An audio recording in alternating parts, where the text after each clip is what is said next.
தன்னோட வாழ்க்கையில ஒரு டிசிப்ளினை எடுத்துட்டு வந்துட்டு வாழ்க்கையில வெற்றி அடையணும், பணக்காரனா மாறணும் அப்படின்ட்டு அந்த ஒரு ரியல் இன்ட்ரெஸ்டோட இருக்கக்கூடிய பர்சன்ஸ் தான் இந்த வீடியோவை கிளிக் பண்ணி வந்திருப்பீங்க. செல்ஃப் இம்ப்ரூவ்மெண்ட் பத்தி நிறைய வீடியோஸ் பார்த்துக்கிட்டே இருக்கீங்க. அதை நீங்க ஃபாலோ பண்றீங்களான்னு கேட்டா ஒரு மிகப்பெரிய ஒரு கொஸ்டின் மார்க். அடுத்த 21 நாளுக்கு 21 டேஸ் சேலஞ்சா கூட எடுத்துக்கோங்க.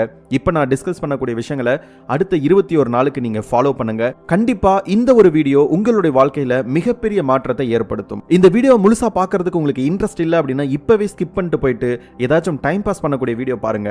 பட் வாழ்க்கையில உயரணும் அப்படின்ட்டு ரியல் இன்ட்ரெஸ்ட் இருக்கக்கூடிய மக்கள் மட்டும் இந்த வீடியோவை முழுசா பாருங்க. இந்த வீடியோ யாருக்கு அப்படின்னா தன்னோட வாழ்க்கையில ஒரு பேலன்ஸ் மெயின்டைன் பண்ணணும்னு நினைக்கிறவங்க அண்ட் தன்னம்பிக்கையோட தன்னை தானே செதுக்கிக்க ஆர்வமா இருக்கக்கூடிய எல்லாருக்குமே இந்த வீடியோ சமர்ப்பணம். உங்க வாழ்க்கைக்கு தேவையான அவசியமான சுய முன்னேற்ற பழக்க வழக்கங்களை நீங்க வளர்த்துக்கிறதுக்கும் உங்க இலக்கு என்னன்னு தெளிவா தெரிஞ்சு அதை நடைமுறையில கொண்டு வரதுக்கும் தேவையான 8 விதமான பழக்கத்தை இன்னைக்கு உங்களுக்கு நான் சொல்ல போறேன். இதை அடுத்து 21 நாளுக்கு மறக்காம ஃபாலோ பண்ணுங்க. ஒவ்வொரு நாளும் கடைபிடிங்க. அப்புறம் எல்லாத்துக்கும் முன்னாடி ஒரு ஆக சிறந்த பழக்கம் ஒன்று இருக்கு. அது என்ன அப்படின்னா இந்த மாதிரி ஒரு வீடியோவை நீங்க கடைசி வரைக்கும் பார்க்கறது. ஸோ ஸ்கிப் பண்ணாம பாருங்க. நம்மளுடைய சேனலை மறக்காம சப்ஸ்கிரைப் பண்ணிட்டு பாருங்க. ஹேபிட் நம்பர் 1, டெய்லி உங்க உடம்ப மொமெண்டம்ல வைங்க. ஜிம்முக்கு போய் எக்ஸசைஸ் பண்றது மட்டும் இங்க கன்சிடர் பண்ணாம வாக்கிங், ரன்னிங், யோகா இந்த மாதிரி விஷயங்கள் கூட கொஞ்சம் ட்ரை பண்ணலாம் இல்லையா? ஏன்னா இதெல்லாம் நீங்க வீட்டில் இருந்தே ஆரம்பிக்க முடியும். எக்ஸசைஸ் பண்ணணும்னா ஜிம்மு தான் போகணும் அப்படின்ட்டு ஒரு சிலர் மனசுல பதிஞ்சிருக்கு. வீட்டில் இருந்தே பண்ண சின்னதாக ஆரம்பிங்க. உடம்புக்கு அசைவு கொடுங்க. உங்க மைண்டுக்கும் பாடிக்கும் ஒரு கனெக்ஷன் வரணும் அப்படின்னா உங்க உடம்புக்கு வேலை கொடுக்கறது ரொம்ப அவசியம். நீங்க பாடியை மொமெண்டம்ல வைக்கிறப்போ இது எல்லாமே நடக்கும். உங்களுடைய உடம்புல ஃபீல் குட் ஹார்மோன்ஸ் நிறைய ரிலீஸ் ஆகும். உங்களுக்குள்ள ஒரு மனப்பக்குவம் வரும். எல்லா காரியத்திலையும் விடாமுயற்சியோட இருப்பீங்க. நான் சொன்னதை முடிப்பேன்னு உங்களுக்குள்ளேயே ஒரு தன்னம்பிக்கை உணர்வு உருவாகும். ஒரு நல்ல பழக்கத்தை தொடர்ச்சியா செய்யக்கூடிய மனநிலை கிடைக்கும். நீங்க ரெகுலரா ஒர்க் அவுட் பண்றீங்க, எக்ஸசைஸ் பண்றீங்க அப்படின்னா இந்த மாதிரி வீடியோஸை நீங்க பார்க்கறது மட்டும் இல்லாம இதை உங்களுடைய லைஃப்ல கடைபிடிக்க ஆரம்பிப்பீங்க. அதுக்குமே இந்த பாயிண்ட் ரொம்ப யூஸ்ஃபுல்லா இருக்கும். உடல் உணர்வுகளை உங்களால உணர முடியும். அதுல இருந்து ஒரு செல்ஃப் அவேர்னஸ், அதோட உங்களுடைய உடல் அமைப்பை மாத்திக்க முடியும். எனர்ஜி லெவல் அதிகமாக இருக்கும். அடுத்து habit number 2, no phone rule. காலையில் எழுந்திரிச்சதும் ஒரு 2 மணி நேரம், அதாவது மொதல் 2 மணி நேரம் உங்களுக்காக நீங்கள் நேரம் ஒதுக்குங்க. நீங்கள் காலையில் கண் முழிச்சதும் ஃபோனை யூஸ் பண்ணுறீங்க அப்படின்னா அதில் வரக்கூடிய எல்லா நோட்டிஃபிகேஷனும் செக் பண்ணுறீங்க அப்படின்னா உங்கள் சிந்தனை எல்லாமே வெளி உலகம் சார்ந்த அல்லது உங்களை டிஸ்ட்ராக்ட் பண்ணக்கூடிய விஷயத்திலேயே போயிட்டு இருக்கு அப்படின்றத புரிஞ்சுக்கோங்க. அந்த நாள் ஃபுல்லாக உங்கள் மனசில் நீங்கள் அதையே யோசிக்கக்கூடிய நிலையும் உருவாகுது. நைட்டு தூங்க 2 மணி நேரம் முன்னாடி ஃபோன் யூஸ் பண்ணாதீங்க. காலையில் எழுந்திரிச்சதும் 2 மணி நேரம் ஃபோன் யூஸ் பண்ணாதீங்க. நோ ஃபோன் மோடில் இருக்க ட்ரை பண்ணுங்க. டிஎன்டி மோட் ஆன் பண்ணுங்க. டு நாட் டிஸ்டர்ப் மோட் அப்படின்ட்டு எல்லா ஃபோன்லையுமே இருக்கு. ஃபோக்கஸை உங்க டெவலப்மெண்ட் அண்ட் growth மேல மட்டுமே வைங்க. தூக்கமே வர மாட்டேங்குது, அதான் ஃபோன் யூஸ் பண்ற அப்படின்ட்டு குருட்டு சாக்கெல்லாம் சொல்லாதீங்க. தூக்கம் வராம இருக்கிறதே அந்த ஃபோனை யூஸ் பண்றதுனால தான். இதை கம்மி பண்ணா செல்ஃப் இம்ப்ரூவ்மெண்ட்டை உங்க வாழ்க்கையில கொண்டு வர முடியும். ஃபோன் யூஸ் பண்றதுக்கு பதிலாக நல்ல புத்தகங்கள் படிங்க. கண்டிப்பா ஒரு பக்கத்தை தாண்டறதுக்குள்ள உங்களுக்கு தூக்கம் அடிச்சு போட்ட மாதிரி வரும். கண்டிப்பா ட்ரை பண்ணி பாருங்க. அதையும் போன்லயே படிக்காதீங்க. நான் சொல்றது ரியலான பிசிக்கல் புக். இது அடுத்த ஒரு 21 நாளுக்கு உங்களால ஃபாலோ பண்ண முடியும் அப்படின்னா மட்டும் ஹேபிட் நம்பர் 3க்குள்ள வாங்க. நீங்க இப்ப கண்டிப்பா ஏதோ ஒரு ஜாப் பண்ணிக்கிட்டு இருப்பீங்க அல்லது ஜாப் பண்ணாம இருப்பீங்க. நீங்க வேலைக்கு போயிட்டு இருந்தாலும் சரி, வேலைக்கு போகலனாலும் சரி, நான் சொல்லக்கூடிய இந்த ஒரு விஷயத்தை ஃபாலோ பண்ணுங்க. கண்டிப்பா ஒரு வாரத்துல 5 மணி நேரத்துல இருந்து 10 மணி நேரம் ஃப்ரீ டைம் இருக்கு. டெய்லி 1 மணி நேரம் ஃப்ரீயா இருக்கும். இந்த ஒரு ஃப்ரீ டைமை யூஸ் பண்ணி நீங்க ஏன் என்னுடைய ஸ்டூடெண்ட் மாதிரி பணம் சம்பாதிக்க கூடாது? எஸ், ஒரு சேனல் ஆரம்பிங்க. A to Z நான் எல்லாமே கைட் பண்றேன். இன்னைக்கு தேதிக்கு என்னுடைய கம்யூனிட்டி 1,50,00,000 சம்பாதிச்சிருக்காங்க என்னுடைய ஸ்டூடெண்ட் மட்டுமே. இதுல என்னுடைய யூடியூப் இன்கம் அடக்கம் இல்லை. ஸோ இந்த மாதிரி நீங்களும் மானிட்டைஸ் பண்ணி சேனலை மானிட்டைஸ் பண்ணி பணம் சம்பாதிக்கணும் அப்படின்ட்டு ஆசைப்படுறீங்க அப்படின்னா இப்ப ஸ்கிரீன்ல தெரியக்கூடிய இந்த நம்பரை சேவ் பண்ணிட்டு யூடியூப் 2025 அப்படிங்கக்கூடிய கோடு வேர்டை எனக்கு வாட்ஸ்அப் பண்ணுங்க. நான் A to Z எல்லாமே கத்துத்தரேன். pranavmahi.com அப்படிங்கக்கூடிய வெப்சைட்டையும் வந்து சர்ச் பண்ணுங்க. அண்ட் இப்போதைக்கு 2025 ஒரு சேனல் ஆரம்பிக்கிறீங்க அப்படின்னா அடுத்த ஒரு 90 நாள் அல்லது ஒரு 6 மாசத்துல மானிட்டைஸ் பண்றோம் அப்படின்னா கூட உங்களோட லைஃப் லாங்குக்கு ஒரு கான்டென்ட் கிரியேஷன் ஜேர்னியை ஒரு பாசிவ் இன்கம் ஸ்ட்ரீமாக கிரியேட் பண்ணி அதிலிருந்து பணம் அப்படின்ற சம்பாதிக்க முடியும். ஸோ தயவு செய்து இந்த ஒரு ஆப்பர்ச்சுனிட்டி யூஸ் பண்ணிக்கோங்க. இப்போவே எனக்கு வாட்ஸ்அப் பண்ணுங்க. அடுத்து 3வது ஹேபிட் ஆர்கனைசேஷன் அப்படின்றது. உங்ககிட்ட ஒரு தெளிவான பிளான் இருக்கணும். பிளான் ஒன்று இல்லை அப்படின்னா உங்களால் நிறைய விஷயங்களை சாதிக்க முடியாது. எப்பவுமே வாழ்க்கையிலையும் மனசுலையும் ஒரு குழப்பம் இருந்துக்கிட்டே இருக்கும்.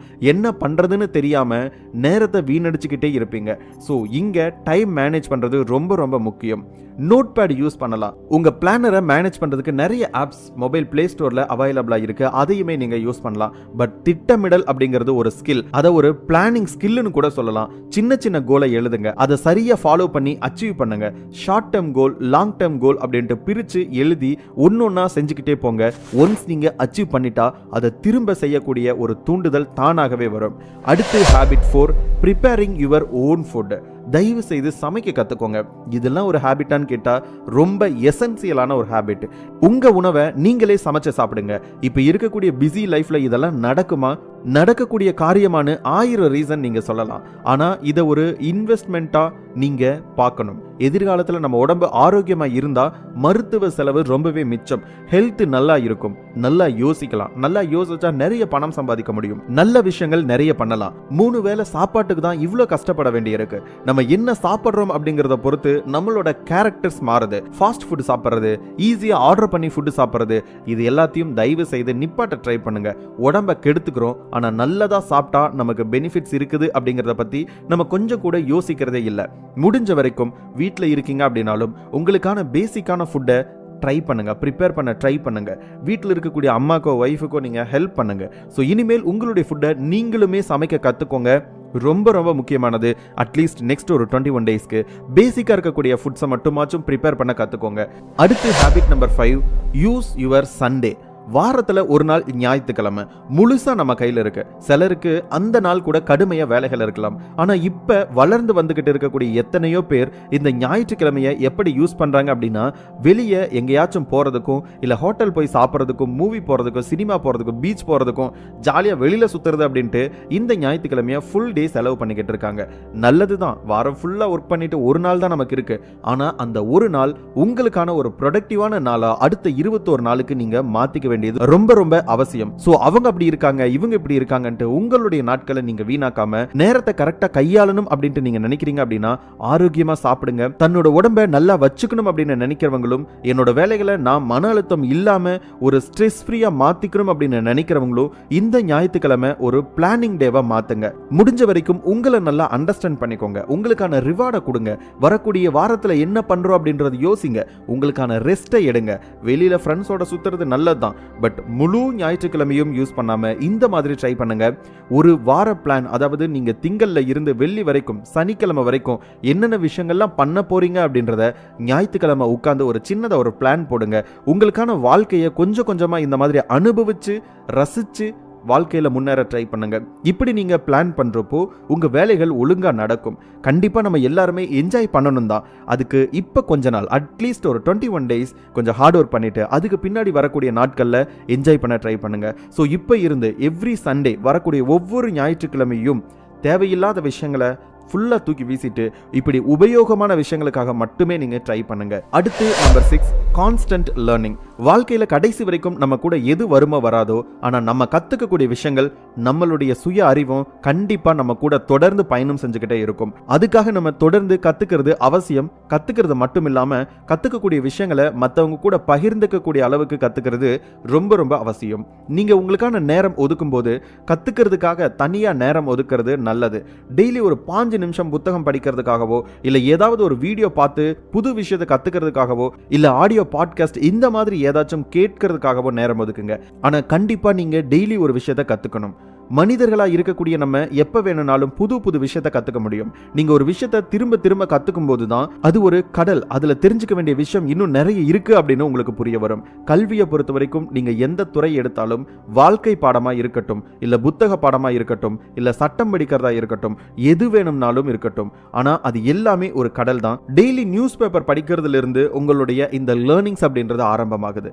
நல்ல நல்ல புத்தகங்களை தேடி படிங்க. ஒரே ஒரு புத்தகம் 100 நல்ல நண்பர்களுக்கு சமம் அப்படின்னு சொல்றாங்க. சும்மா சொல்லலங்க, தயவு செய்து ட்ரை பண்ணி பாருங்க. அடுத்து ஹேபிட் நம்பர் 7, மைண்ட்ஃபுல் ஹேபிட். இப்ப இருக்கக்கூடிய காலகட்டத்தில் கவனச்சிதறல் அதிகமாகவே இருக்கு. அதையெல்லாம் கம்மி பண்ணிக்கிட்டு மனசை அமைதியா வச்சுக்க நம்மளால முடியும். இங்க எத்தனை பேர் அதை செய்யறாங்கன்னு கேட்டா அது ஒரு மிகப்பெரிய கேள்விக்குறியாதான் இருக்கு. உங்க மனசை அமைதியா வச்சுக்க நீங்க நிறைய யோசிக்கிறத விட அதை செயல்ல இறங்கி செய்யறது ரொம்பவே முக்கியம். ஏன்னா நீங்க ஒரு செயலை செய்யறப்பதான் அது உங்க மனசுல அழுத்தத்தை கொடுக்காம அதை நம்ம செஞ்சு முடிச்சிட்டோம் அப்படின்ட்டு ஒரு சாதனை புரிந்த மனநிலையை கொடுக்கும். கொடுக்கும். அதனால எது இருந்தாலும் யோசிக்கிறத விட்டுட்டு செய்ய ஆரம்பிங்க. எல்லாருனாலையும் யோசிக்க முடியும், அதை பண்ணணும் இதை பண்ணணும்ட்டு. ஆனா எத்தனை பேர் இறங்கி செயல்பட ஆரம்பிக்கிறாங்க? அவங்கள மட்டும்தான் வெற்றி நோக்கி வருது. போன் யூஸ் பண்ணாம இருக்கீங்க அப்படின்னா அந்த நேரம் உங்களுக்கு பயன் தரக்கூடிய ஒண்ணா இருக்கணும். தியானம் பண்ணுங்க. டெய்லி ஒரு 10 நிமிஷமாச்சும் வெளியில நடந்து போங்க. உங்களோட உடம்புக்காக ஒரு குட்டி குட்டி எக்ஸசைஸ் பண்ணுங்க. மன அமைதிக்காக ஏதோ ஒரு நல்ல விஷயம் பண்ணுங்க. ஒரு நல்ல நண்பர்கள் கூட ஒரு நல்ல ஃப்ரெண்ட்ஷிப் சர்க்கிளை உருவாக்க ட்ரை பண்ணுங்க. இந்த மாதிரி மைண்ட்ஃபுல் ஹேபிட்ஸை சின்ன சின்ன ஹேபிட்டா இருந்தாலும் உங்களோட லைஃபுக்கு அத்தியாவசியமான ஹேபிட்டை தயவு செய்து கண்டுபிடிச்சு அதை உங்களுடைய டெய்லி ரொட்டீன்ல எடுத்துவாங்க. அடுத்த ஒரு 21 நாள்ல ஏதோ ஒரு மைண்ட்ஃபுல் ஹேபிட்டை உருவாக்கி அதை ஒரு பழக்கமா மாத்தி அதை உங்க லைஃப் ஃபுல்லா வச்சுக்கிறதுக்கு ட்ரை பண்ணுங்க. இப்போ ஃபார் எக்ஸாம்பிளுக்கு நான் ஜிம் போறதும் அண்ட் பாட்காஸ்ட் நிறைய கேட்கறதும் என்னுடைய ஒரு ஹேபிட்டா நான் எடுத்துட்டு வந்துட்டு இருக்கேன். இந்த மாதிரி சின்ன சின்ன ஹேபிட்டா இருந்தாலும் கண்டிப்பா அது உங்களுக்கு ஹெல்ப்ஃபுல்லான ஒரு ஹேபிட்டா மாறி நிற்கும். அடுத்து habit number 8, B clear on your priorities. உங்க வாழ்க்கையில் இருக்கக்கூடிய முக்கியமான விஷயங்களுக்கு மட்டும் ப்ரியாரிட்டிஸ் கொடுங்க. அப்பதான் அந்த முக்கியமான வேலைகளை உங்களால தவற விடாம கரெக்டா செய்ய முடியும். வாழ்க்கையில நம்ம இந்த 3 விஷயத்துக்கு முக்கியத்துவம் கொடுக்கிற மாதிரி பிரிச்சு வச்சுக்குவோம். ஒன்னு நம்மளோட ஆரோக்கியம், ஹெல்த். உங்க உடல் நலம், உங்க மனநலம், இந்த ரெண்டையும் ஆரோக்கியமா வச்சுக்கிறது. அடுத்ததா உறவுகள், ரிலேஷன்ஷிப், உங்க குடும்பம், நண்பர்கள், உங்க காதல் வட்டம், இது ஆரோக்கியமா இருக்கணும் அப்படின்ட்டு நினைக்கிறது. அடுத்ததா நிறைவடைய வேண்டிய 3வது விஷயங்கள் ஃபுல்ஃபில்மெண்ட் அப்படின்னு கூட சொல்லலாம் இல்லையா? உங்க வேலைகள், கனவுகள், சுய முன்னேற்றம், நீங்க எவ்வளவு பணம் சம்பாதிக்கணும்னு நினைக்கிறீங்க, இந்த மாதிரி விஷயங்கள்ல ஃபுல்ஃபில்மெண்ட் கிடைக்கிறது. இதுல நீங்க எந்த விஷயத்துக்கு அதிகமா ப்ரியாரிட்டிஸ் கொடுக்குறீங்களோ அதுதான் உங்க வாழ்க்கையில வளர்ந்துகிட்டே இருக்கும். நான் மேல சொன்ன 3 விஷயத்துக்குமே நம்ம அதிக கவனம் கொடுக்க வேண்டிய ஒரு சூழ்நிலையில இருக்கும். ஏன்னா அந்த 3 விஷயம் நமக்கு அவசியமான ஒரு விஷயம். அந்த 3ஐயும் ஒன்னா வச்சுக்கணும் அப்படின்னா உங்க பணிகள், கனவுகள், சுய முன்னேற்றம் இது ஒழுங்கா நடக்கணும். உங்க வாழ்க்கையில முக்கியமான விஷயத்தை கவனிக்க அதுக்கு முன்னுரிமை கொடுங்க. இதை நம்ம 2ஆ பிரிக்கலாம். ஒன்னு அவசியமான ஒரு விஷயம், இன்னொன்னு விருப்பமான ஒரு விஷயம். அவசியமான விஷயங்கள்ல உங்க உடல் நலத்துக்காக தினமும் 30 நிமிஷம் செலவு பண்றது, உங்களை சுத்தி இருக்கக்கூடிய உறவுகளோட வாரத்துல ஒரு முறை சரியான தரமான நேரத்தை செலவிடுறது, உங்க கனவுகள் மற்றும் அது சார்ந்த தனிப்பட்ட ப்ராஜெக்ட்டுக்கு நேரம் ஒதுக்குறது. விருப்பமான விஷயங்கள்ல நீங்க ஒரு நல்ல புத்தகம் படிக்கிறதா இருக்கட்டும், உங்க ஆர்வத்தை வளர்த்துக்கிறதா இருக்கட்டும், கூடுதல் பயிற்சியா இருக்கட்டும், இந்த மாதிரி ஒரு விஷயங்களை நீங்க தொடர்ந்து பண்ண ட்ரை பண்ணுங்க. சோ உங்களுக்கு கண்டிப்பா செய்ய வேண்டிய விஷயங்கள் அண்ட் நீங்க விருப்பப்படக்கூடிய விஷயங்கள் இது ரெண்டையுமே பேலன்ஸ் பண்ணி உங்களுடைய லைஃப்ல எடுத்துட்டு வாங்க. சோ இப்போ நான் சொன்ன இந்த 8 ஹேபிட்ஸை அடுத்த ஒரு 21 நாளுக்கு மறக்காம ஃபாலோ பண்ணுங்க. கண்டிப்பா உங்களுடைய லைஃப்ல ஒரு மிகப்பெரிய மாற்றத்தை உங்களால பார்க்க முடியும். ஒரு 21 நாள் ஃபாலோ பண்ணிட்டீங்க அப்படின்னா அதை உங்களுடைய வாழ்க்கை முழுக்க ஒரு ரொட்டீனா ஃபாலோ பண்ண முடியும். இப்போ நான் சொல்லியிருக்கக்கூடிய இந்த 8 விஷயங்கள் உங்களுடைய லைஃப்ல நீங்க முன்னேறணும் அப்படிங்கிறதுக்காக தானே தவிர மற்ற எந்த விஷயத்துக்காகவும் கிடையாது. ஸோ இந்த வீடியோ இது வரைக்கும் பார்த்துருக்கீங்க அப்படின்னா தயவு செய்து இந்த விஷயங்களை உங்களுடைய லைஃப்ல ஃபாலோ பண்ணுங்க. இன்னொரு நல்ல வீடியோல மீண்டும் சந்திப்போம். இந்த வீடியோ யூஸ்ஃபுல்லா இருக்கு அப்படின்னா உங்களுடைய ஃப்ரெண்ட்ஸுக்கும் ஷேர் பண்ணி வைங்க. தேங்க்யூ, பாய்.